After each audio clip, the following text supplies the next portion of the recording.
YouTube? It's your boy Ziggy Doom. How's everybody doing out there? Good, I hope. Another day, another podcast. We gonna keep this thing going like we always do. Um, I usually plug this in at the end, but I'm gonna plug it in at the beginning. See how that goes. Be sure to like, share, and subscribe my content. Thank you for watching. Thank you for following. Thank you for listening to this small intro. My channel is small. I'm a small content creator, whatever. My little podcast. So I'm not nationwide and globally, but if you guys do like my content, be sure to click that like, share, subscribe. It does actually help, believe it or not. YouTube has this strange algorithm, and I really don't know how they put like videos in people's feeds randomly. I have no idea. People say they know the secret and whatever, but I just talk about what I enjoy talking about and let everything else fall into the place it falls into. And without further ado, let's just get right to it. Bears are 9-3. We are 9-3, and we are at the top of our division, and we number one in the NFC conference. So yeah, I'm feeling real good about that. I'm gonna be honest, y'all. I knew we were gonna get better with Ben Johnson and Caleb Williams and those acquisitions from the draft, Rome, DJ Moore, all those guys, getting Joe Tooney. I knew we was gonna be better. I didn't know we was gonna be this better. Like, a lot of people are so used to us being bad that they just kind of say, you know what, these guys are just bad. So these wins are luck, or it's a last minute win, or whatever. But we've beaten some pretty decent teams. We just cooked the Eagles, the defending champs, on their turf. And I mean, everybody counted us out. I picked us to win. Okay, I did pick us to win. But everybody counted us out. And, that tush push that they're infamous for, we exploited that heavily. We exploited their defense. Ben Johnson ran some good schemes on offense, a lot of misdirection, cutbacks with runs. And we took it to them boys. And no one can say that's not legit. But there are people that, Philly sucks. Philly is not a good team this year, and they're not the same team. And they're just trying to take away from us being good. We're number one in the NFC. We can't control who we play. We can't control the injuries on their team, but we are number one in the NFC. And that's something to be proud of as a Bears fan. It's been a while, man. It feels good. This is a great time to be a Bears fan, right? Because we have been abysmal for a long time. And now we pretty much control our own destiny. Now, I'm not finna sit here and scream Super Bowl, right? And, we finna win the Super Bowl and do all that stuff. But I am very proud of the team that I represent, Chicago Bears. Diehard Chicago Bears fan. I don't jump ship when I relocate or when my team's doing bad. I ride or die with the Bears, period. That blue and orange, it flows through me. But I'm Chicago everything. Bears, Bulls, Blackhawks, Cubs, White Sox, unfortunately, and even the Sky. And I've been alive to see every single one of our professional teams win a championship. Every single one of them. A lot of people can't say that, and I'm proud of that. And I'm so diehard, right? If you are a fan of a team that my team is going to play, I won't talk to you that day. I had a coworker who's a Pittsburgh Steelers fan. I didn't talk to him at all that shift until after the game was over. He was the enemy. My kid's mother, she's a Green Bay Packers fan. I'm not talking to her on Sunday. I'm not talking to her. And she knows it. We do this all the time. I don't care what's going on. When we play Green Bay, you the enemy. My kid's mother is the enemy. I don't talk to her. I got a friend who's a 49ers fan. And when we play them, I ain't gonna talk to her. So that's the kind of fan I am. Like, you the enemy, bruh. We cool, but we gonna be cool. We gotta wait till after this game to talk to each other. And if we lose, well, nah, I ain't gonna say that. I still talk. If we lose, I don't do all the rubbing it in the face and stuff, but while the game's playing, you the enemy. That's all I see is the enemy. Not real life, like I want to fight you enemy, but hey, you the ops for that moment. So Bears number one in NFC. We play the Packers. That's a really big game. Y'all, the Packers have owned us. We really got to beat them boys. We have to. So let's get it together. Caleb, Ben, This win is more significant than the Packers than the Eagles win last week because the Packers are our arch rivals and they have owned us. We need to beat them boys definitively to let everybody know that we here. We are the North. For real. So in the NBA, Chris Paul got released from the Clippers, man. And it was bogus. Like they told him, hey, you ain't gonna even be at the game. Like telling him 3:00 in the morning, something like that, like you ain't on the team no more.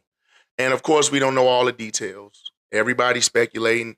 Apparently, him and Tyronn Lue, the head coach, wasn't on speaking terms. And I mean, obviously, that can create a rift within a team, obviously. But Chris Paul's always been professional. He's a Hall of Famer. I just don't know why they would let him go. And he wanted to retire with them. Everybody knows this is retirement season. He wanted to retire with them, but they let him go.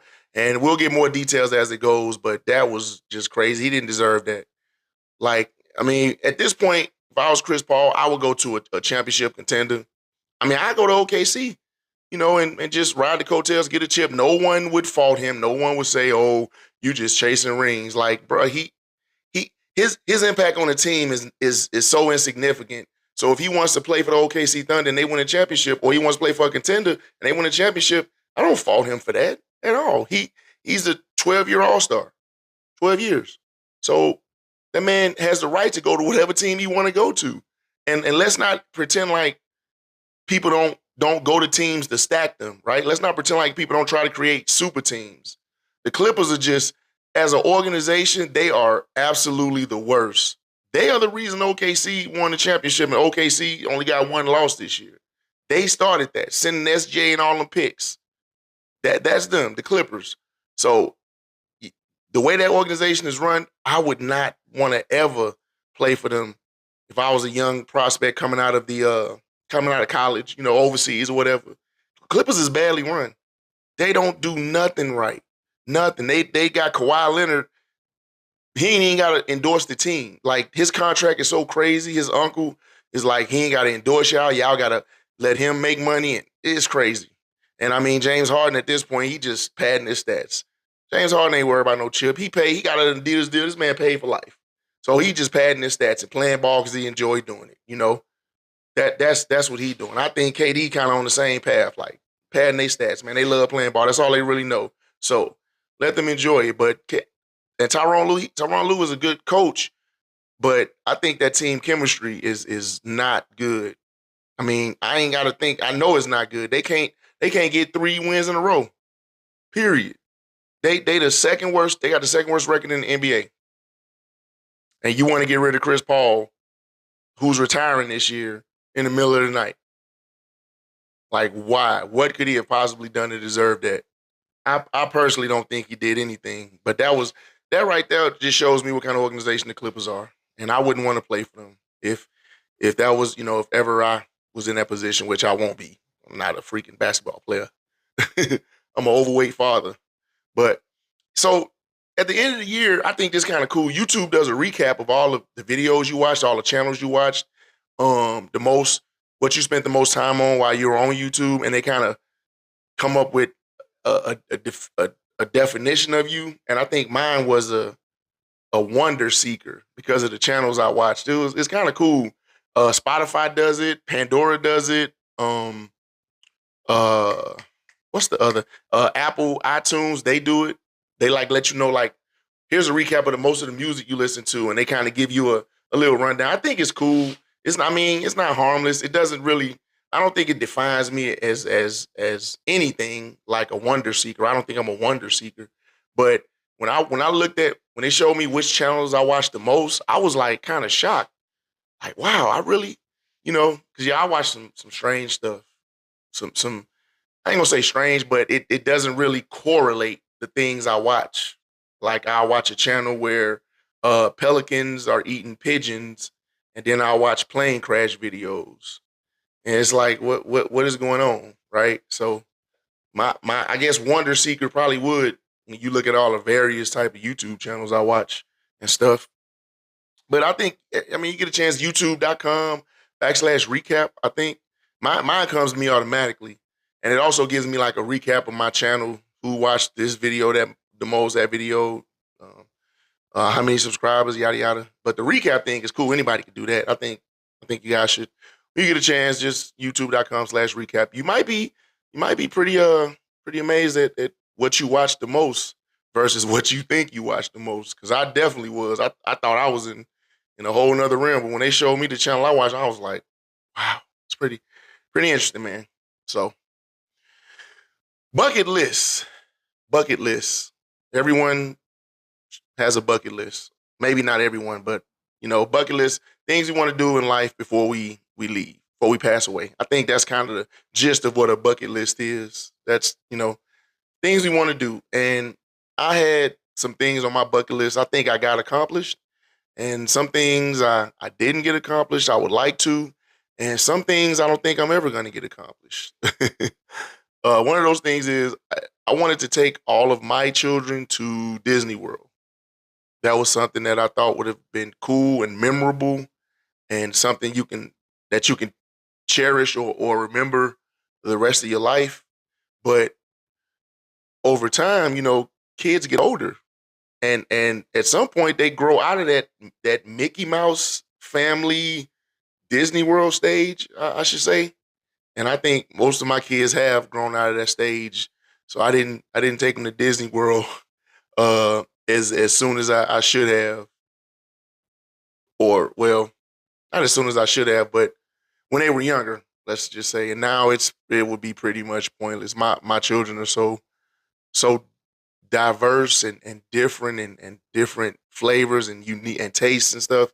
I don't know if that would even be really feasible, because I know I would be there just walking around, because I'm not impressed or in awe or amazed by any of that theme park amusement, Mickey Mouse, Epcot Center. That does nothing for me. And I think some of my kids will be kind of the same way. We'd all just be kind of walking around like, okay, there's a roller coaster. Hey, there's Mickey Mouse. Hey, there's a restaurant. Hey, there's Donald Duck. When can we get back to our room so I can be on my phone all day? So that's something on my bucket list. I don't think I'll get done, and it's fine. No harm, no foul. I think when with our children, we have a vision for them in our heads, how we want them to be or how we think they should be, or we guide them down a certain path to be a certain way, and it doesn't always happen.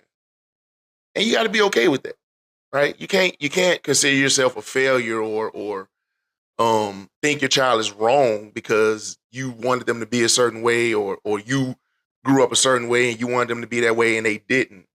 Even if like guided them towards that direction, they still have the right to be whatever they want to be, and you should support that. I don't, and you should be okay with it, man. I've had friends who they wanted their kids to play sports because they played sports, and so it was like mandatory, like, oh, you're gonna play sports. And when you make something mandatory to someone that doesn't want to do it, they're only doing it because it's mandatory, they're not gonna give it their best, even if they're good at it. Like, you can be really good at something and not enjoy it. You're just doing it because you that's what you had to do. And I've never been a fan of that moniker, like making your kids go to church, and making them uh sit a certain way, and making them like believe a certain thing. I've never been a fan of that. I'm like a free thinker, and you can't be a free thinker if some of your thoughts are imprisoned, right? If your family makes you go to church and they make you believe in a God, then how can you be a free thinker? What if you don't want to believe in a God, right? You can't be free if you're not able to express yourself the way you want to, right? Like, you may be conservative, you may dress a certain way, but that doesn't mean your child has to be conservative and dress that certain way. You tell them the pros and cons of whatever they're doing, and you kind of get out of their way, because at some point they're going to be adults and they get to do whatever they want to do. So, like, I would have loved for my kids to play sports. I would have loved for it. Like, And I think my sons would have been really good at sports based on their size and their intellect alone. But that wasn't really their calling. That isn't really. And maybe if I would have been more involved in them when they were younger, during that sports, phase, they may have. So that's on me in that regard. But they just that's not their thing. They're more casual. They're more of the analytical guys, right? You got the guys that play the sports, and then you got the guys that can dissect the sports and break them down and explain. Like, you know, they're more on that side of the sports. So, and it's cool. And even my daughters, they have their own like take on how they view the world and how they see things, and you know, I just give them the pros and cons, and they got to live with the choices. But even if I don't agree with all the things my children do and say and how they turned out, I, I have to be okay with it, especially if they're adults, right? I don't have to support it, right? If it's some ridiculousness, but I have to be okay with it because it's their life. They have a right to live their life the way they want to live their lives. And some children don't get to do that. They have to be a certain way. And I just think that's kind of a disservice, right? We're not talking about cooking, cleaning up and following rules and respect, right? We're talking about things deeper than that. Like if I'm a Republican, why does my child have to be a Republican? Or if I believe in Krishna, why does my child have to believe in Krishna? Right? If they don't want to believe in Krishna, they don't have to. Maybe they want to believe in Minos or whatever. So that's something that I think sometimes we as parents rob our children of being able to be free thinkers and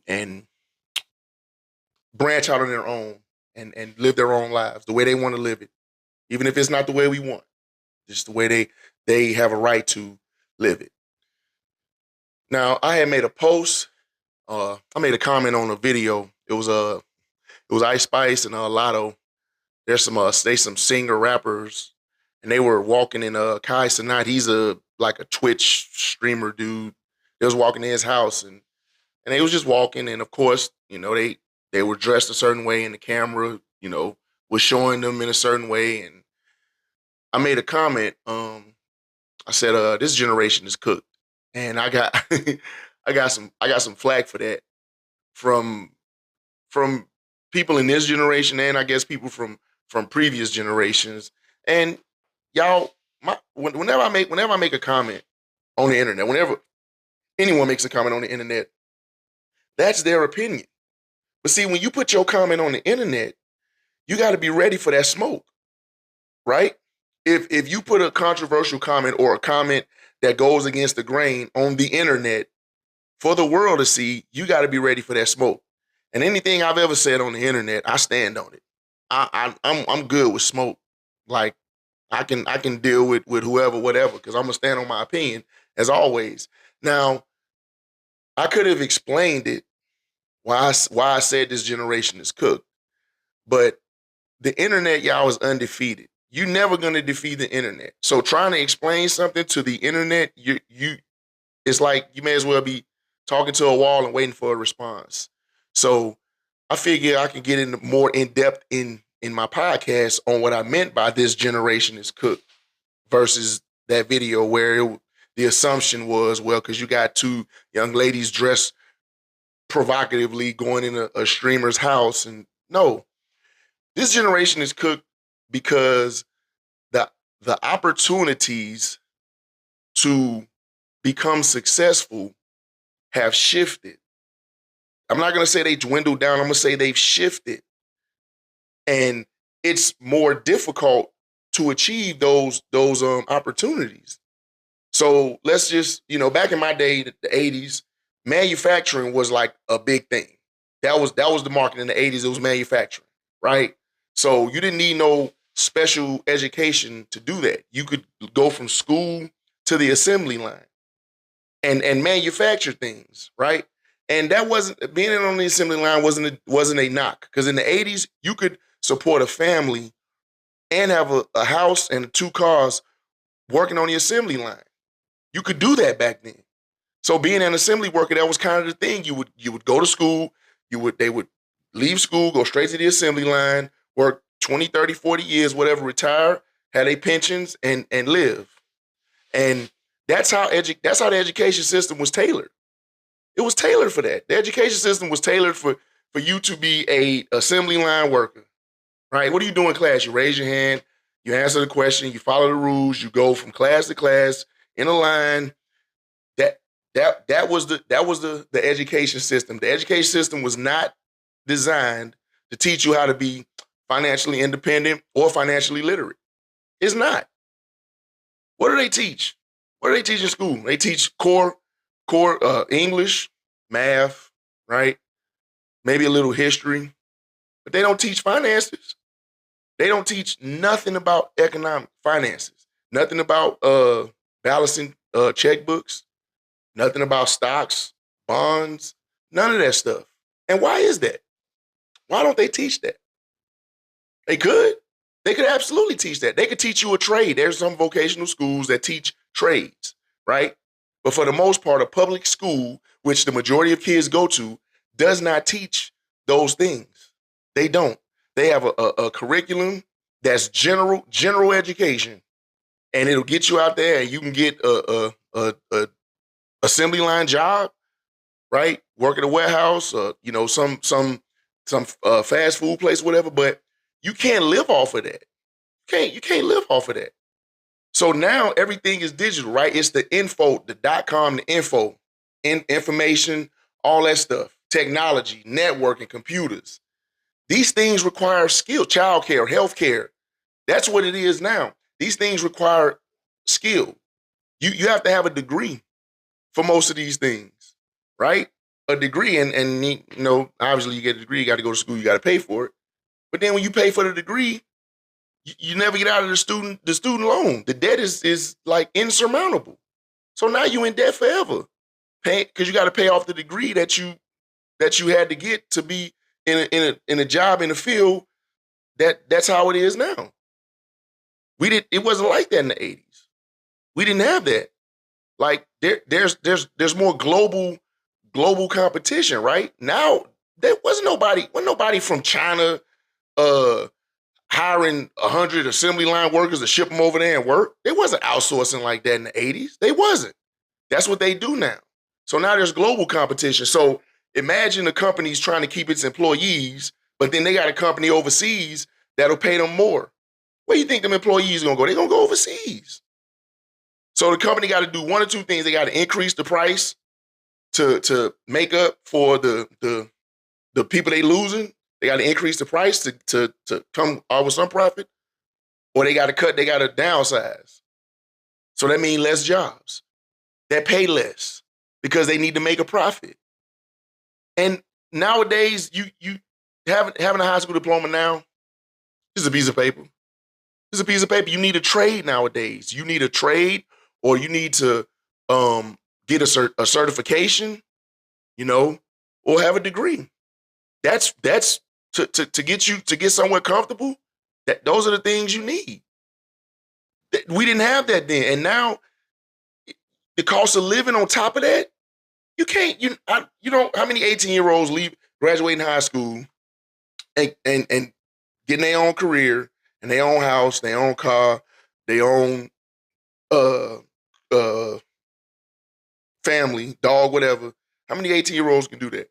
19, 20, 21, 22, 23, 24, 25, 26. And I'm just talking about the average between 18 and 26-year-old. How many of them can do that? Can just say, you know what, I got my own house, my own car, I got my family together, I'm good. So this generation is cooked not just because of the cultural differences and the way they project themselves, but the system, the economics, the economy is not designed to be sustainable for this youth. So what do you have now? You got these streamers, right? You got these Twitch video game players. You got these people that content creators, right? You got all these little avenues that don't require no real education, but you got these people You got people that make $25,000 a month. They don't really have any like real educational backing for that. They just got in front of a camera and say, "Let me show you how to do makeup, or let me show you how to play a video game, or whatever." And I'm not knocking that. That's brilliant, But everybody can't do that. Everybody can't do that. Everybody can't get in front of a camera and say, "You know what? Let me stream or whatever." And like I show speeds and the consonants and DSL and all these other people. Everybody can't do that. So even that lane is not for everyone. So the education system is just so bad, And then if you want to go the route of saying, well, the parents should educate the kids. Okay, I can educate my child, but when they walk into a job, what is that job gonna want? Is they gonna want, well, how much did your dad teach you? Or they gonna want, well, do you got a 2-year associate's degree? Do you have a certificate? Right? That's what it is, y'all. That's why I say this generation is cooked. I don't. You gotta have some serious education outside of high school to get the careers you want, and then you got to think about the student loans. Y'all, there's doctors that still paying off their student loans. There's doctors that live in their cars. Go to California, like PhDs, and they sleeping in their cars. Psychiatrists, sleeping in their cars. It's real. That's why I say this generation is cooked, man. The opportunities and the paths towards those is way more challenging than it was for us. So even the parents that have the simple moniker, oh, well, you don't work, you don't eat, right? Which I get that. But do I expect my 18-year-old child to, after high school, have life figured out? Like, I got my career, I got my car set up, I got my house. No, not now. Now, when I did it, it was different. That was the 90s. But bro, 2025, kids ain't graduating high school and just going into a house. Now, we talking about most kids. We ain't talking about the rich kids, okay? Yeah, of course you got rich kids who have that financial ability to do that. I'm talking about the average Joe like me, just an average regular person. We don't have that. And this generation, because of those things, that's why I say this generation is cooked, man. Everything is digital. And then you got AI that does the bottom feeding for the digital companies. They do the grunt work. So now you need a degree and a certification above the groundwork of all these information technology jobs. So it's even more competition. I don't know anybody that says when I graduate, I want to work on the assembly line. But that was the norm in the 80s. These Ford plants in Detroit, these places, GM, these places help families with stability. House, car, career. Working on the assembly line. 30, 40 years. Pension, union, This generation doesn't have that. So when I say cook, I'm referring to those things mostly. Like what do you do when you get out of school? What do you do? And I mean, college ain't for everyone, y'all. It's not. Everyone doesn't want to go to college. It's not for everybody. So you get you a trade, but why can't they teach that in school? I mean, I could teach it, right? I could teach a trade, but can I certify my child? Hey, I taught them this trade. They certified. Take this piece of paper that I signed and go to that company and work for them. No, I can't. So when it's like, what do you want to be when you grow up? Man, that question hits differently now than it did in the 80s. it does. What do you want to be when you grow up? Like some kids, I want to be a content creator. I want to be a YouTuber. I want to be a rapper or a model. But y'all got to understand, these people that do these things, just because you see how well it works for them and the engagement and everything, that doesn't mean it's going to translate that way to you. Got people that want their viral moments. Let me make a silly video to go viral and then ride that wave or something like that. Or let me dress a certain way in front of a camera to get a lot of views and ride that wave. Some women that's worked for. It has actually worked for them, right? And I'm not knocking it. But does that mean it's gonna work for all women? Bro, you go on Instagram, you scroll long enough, you gonna see some woman showing off her features. Okay? Let's just showing off her features. Camera behind her for one streaming service, camera in front of her for another streaming service. I'm not knocking it, you know, but that path isn't for everyone. All everyone sees is the money they make and the fame they have. But what did they have to do to get there? And then that can become a moral thing. That can become an ethic thing for you. See, one thing about me, I'm not going to do anything just for views, for comments, for to go viral or any of that. I'm not gonna do if I do something, it's because I wanted to say it or I wanted to do it. Whatever else comes with that, I'm fine with it. You know, and I mean, honestly, that is not the best way to grow your audience, right?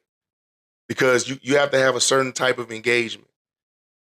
But for me, I do what I do because I enjoy doing it.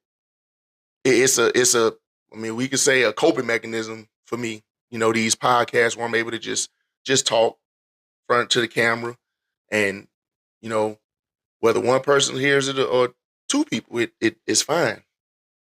I just that's how I am. I don't want to do something. Oh well, let me do this, and hopefully I'll get these type of views and yada yada. Like, oh well, look, that guy's doing a mukbang eating noodles and hot peppers, and he got 1,000 views. Well, let me get in front of a camera and eat noodles and a hot pepper and see if I get that. I'm not gonna do that. I'm not. That's not me. That's not something that I can do and then look at my kids and with a straight face and say, yeah, that's integrity. Because my kids, they know if they see me in front of this camera doing certain things, they gonna call me out. Doom Doom definitely gonna call me out. You know, they'll call me out like, Dad, why were you doing that? And I mean, what they don't necessarily have to watch all of my videos, but anything they come across with me in it is gonna be questions. Like I'm not finna do no silly stuff uh in public just to go viral, right? Like in public, I'm pretty quiet and reserved. Every now and then, I'll be silly, but for the most part, I'm quiet and reserved. My children know that, and their opinions is really the only ones I care about. I don't care about nobody else's opinion of me. I never have because opinions vary. But I want my children to be able to look at me and what I say and what I do and what I stand on and be like, yep, that's a standard. So if I tell them I said something, or I did something, and why I did it, that's what it is.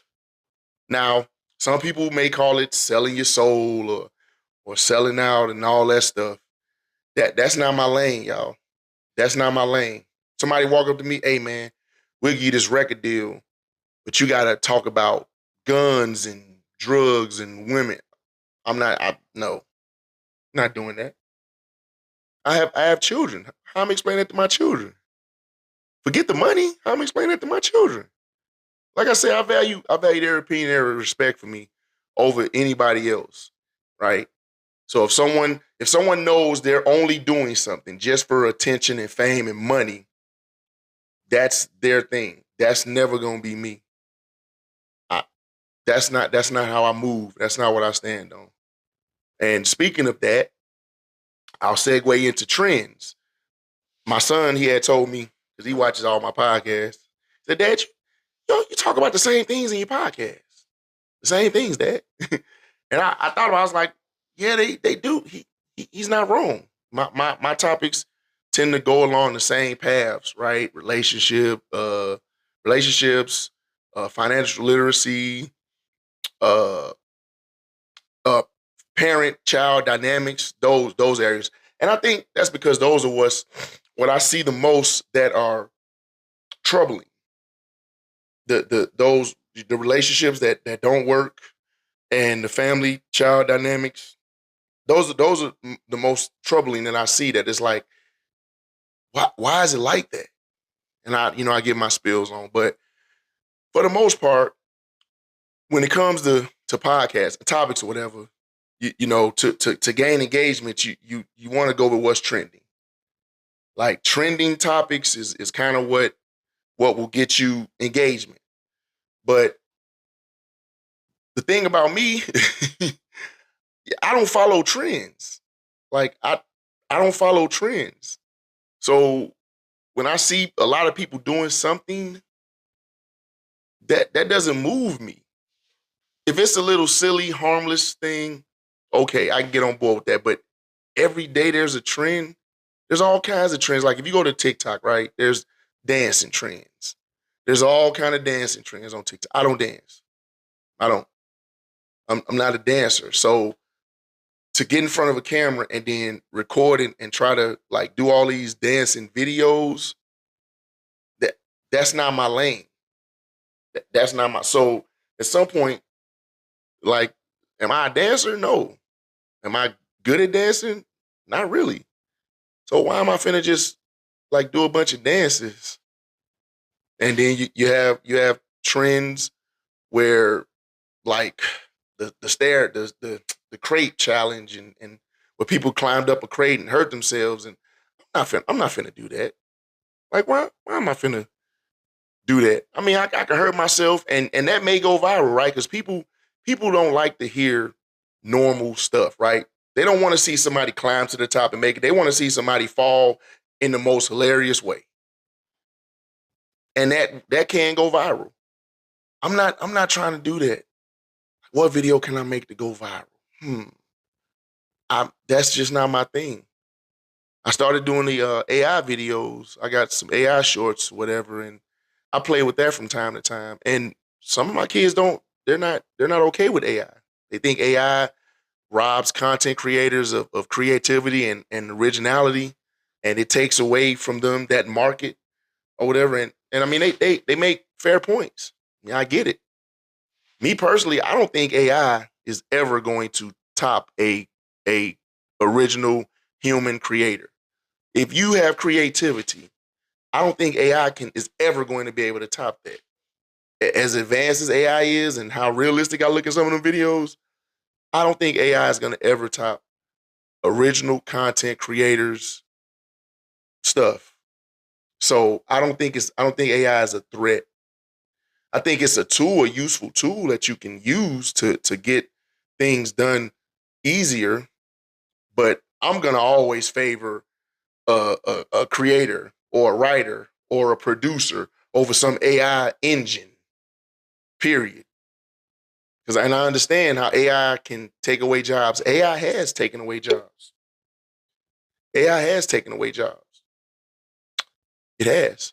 So I can see the concern there, right? And once again, that ties into what? Me thinking this generation is cooked. We didn't have to compete with AI in the 80s. What? What?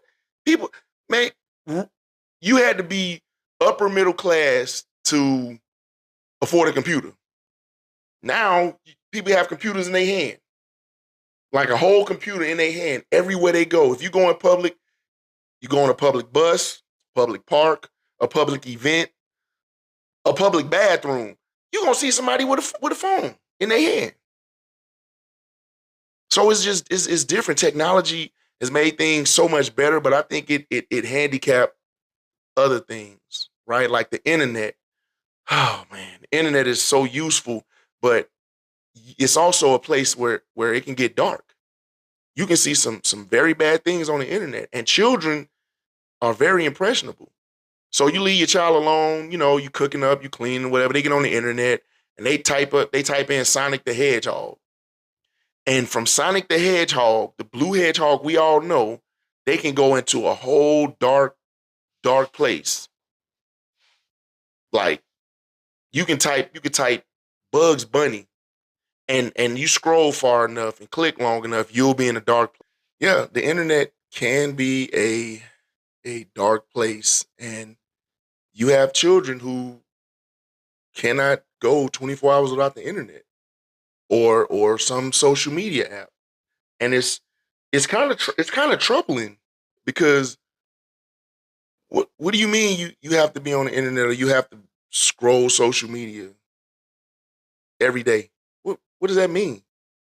There's nothing else you can think to fill your time with besides social media or the internet.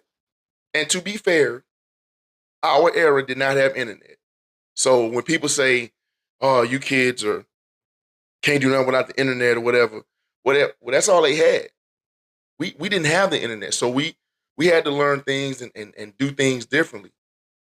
But they didn't.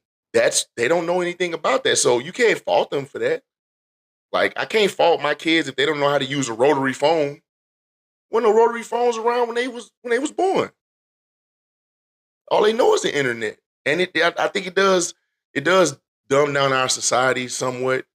The internet and like GPS and things, they're very convenient. But bro, if you're driving in the car, you should know north, south, east, west. You should know mile markers. You should know lanes, traveling lane, passing lane. You should know these things. Most people don't. You take a person on a road trip and they lose GPS. Oh, they in trouble. Sun rises in the east, sets in the west. North, south, east, west. North is gonna always be north. South is gonna always be south. East is gonna always be east. West is gonna always be west. All you need to know is one of those directions. You know. But hey, that's the downfalls of the internet. But as far as me and my podcast, my topics, current events, sports, we can talk about life and things. But I do tend to talk about things that are near and dear to me. I'm not finna talk about fashion. I don't know nothing about fashion. I hear VVS, Saint Laurent, Versace, Gucci, Chanel. I hear these things. I have no idea what they mean. None. So you're never gonna hear me talk about fashion. I don't have nothing about fashion. Uh, what's going on in the love and hip hop world or the Dolly Parton or these famous rich people.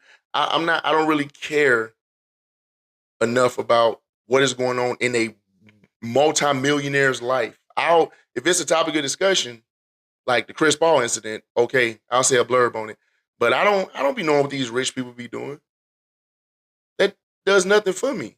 I mean, that's not my lane, right? I don't want to say if you follow rich people, it's not my lane. They're rich. That's all they rich. All right? They rich. They got a lot of money. I don't need to follow them and see how they live their lives. That does nothing for me. So that's not my lane. Certain things are just not my lane. I'm not a fashion guy.